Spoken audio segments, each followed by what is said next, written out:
બાપુજીને બગાડવામાં એમના મિત્ર મંડળનો પણ બહુ મોટો હાથ છે. એમના કોઈ એકાદ નવરા મિત્રે એમને એવી સલાહ આપી છે કે વતનમાં એકાદ ઘર તો હોવું જ જોઈએ. હવે આ વાત બાપુજીના મગજમાં ઘર કરી ગઈ છે એટલે રોજ મારા મગજની નસો ખેંચે છે. તમે નહીં માનો, ક્યાંકથી 10-12 આર્કિટેક્ટના ફોન નંબર શોધી લાવ્યા છે. એમાંથી રોજ એકને ફોન કરીને ઘરે તેડાવે છે અને મકાનના પ્લાનની ચર્ચા કરે છે. અરે 4 આર્કિટેક્ટોની 16,000 રૂપિયા ફી અત્યાર સુધીમાં મેં ચૂકવી છે. અને તમને હકીકત કહી દઉં, ગામમાં જમીનનો ટુકડો છે 45 વારનો.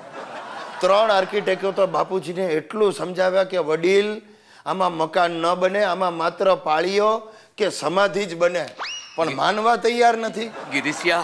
ગિરીશિયા, આપણા વતનની જમીનની બાજુમાં એક બીજી જમીન મળી શકે એમ છે. મેં તપાસ કરી છે.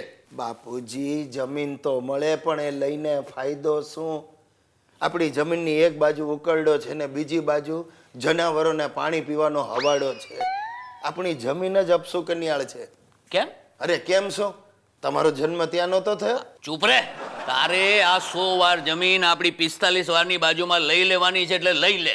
અરે 145 વાર જમીન ભેગી થશે, નાનકડી મજાની હવેલી બની જશે, કમ્પ્લીટ. અરે આ કમ્પ્લીટ હવેલી બનાવીને એનું કરવું છે શું? હવેલી બનાવશો ને બાજુમાં ભિક્ષુક ગ્રહ છે. પણ આપણે શું? આપણે ક્યાં ત્યાં જવું છે? અરે બાપા, પણ જવું નથી તો આ ખર્ચા કરવા છે શું કામ? અરે તને ખબર ન પડે. કઈ જાતનો બાપ છે તું? અરે કાલે ઉઠીને ઓલા હિતિયાના લગ્ન લેવા પડશે, ત્યારે પછી ઓલા કન્યાવાળાઓ પૂછશે કે વતનમાં કોઈ ઘર છે, ત્યારે શું જવાબ દઈશ તું? ત્યારે હું શું કહું કે ગામમાં એક ભિક્ષુક ગ્રહ છે, એની બાજુમાં એક થોડું સુધરેલું ભિક્ષુક ગ્રહ છે, એ અમારું છે. અરે સંબંધ બાંધતા હશે ને તો એ તોડી નાખશે. મારે તારી કોઈ વાત સાંભળવી નથી. જ્યાં સુધી આ જમીનનું પાક્કું નહીં થાય ત્યાં સુધી હું અન્ન જળનો ત્યાગ કરું છું. જોયું સાહેબો, મારા ઘરમાં બધા બંડખોરો પેદા થયા છે. પેલા મારો હિતેશ આંદોલનો કરતો હતો, હવે મારા બાપા રવાડે ચડ્યા છે. અરે દીકરાને તો લાફોય મારી દેવાય, પણ બાપાનું શું કરવું? મારી હાલત ભારતના વડાપ્રધાન જેવી છે.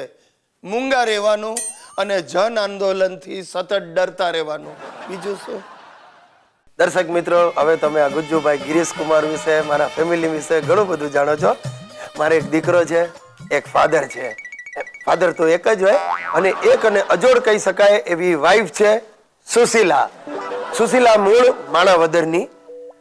પહેલી નજરનો અમારી વચ્ચે પ્રેમ થઈ ગયો. પછી મને સતત એવું લાગતું હતું કે મેં બીજી નજર નાખી હોત તો સારું થાત, પણ ત્યારે મોડું થઈ ગયું હતું.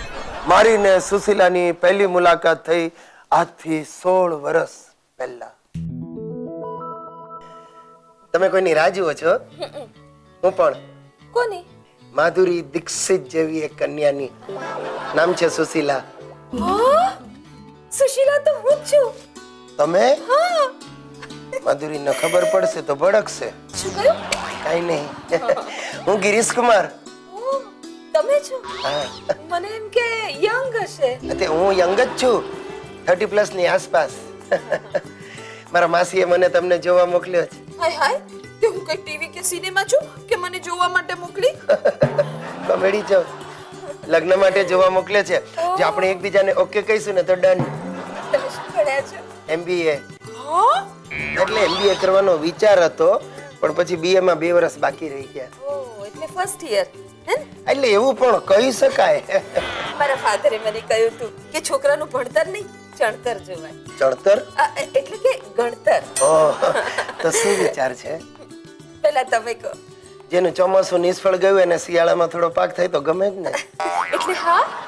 હા. અરે વાહ, જ્યોતિષ મહારાજે કહ્યું હતું કે પહેલા ભલે 22 છોકરાએ ના પાડી હોય, પણ 23મો લપટા છે.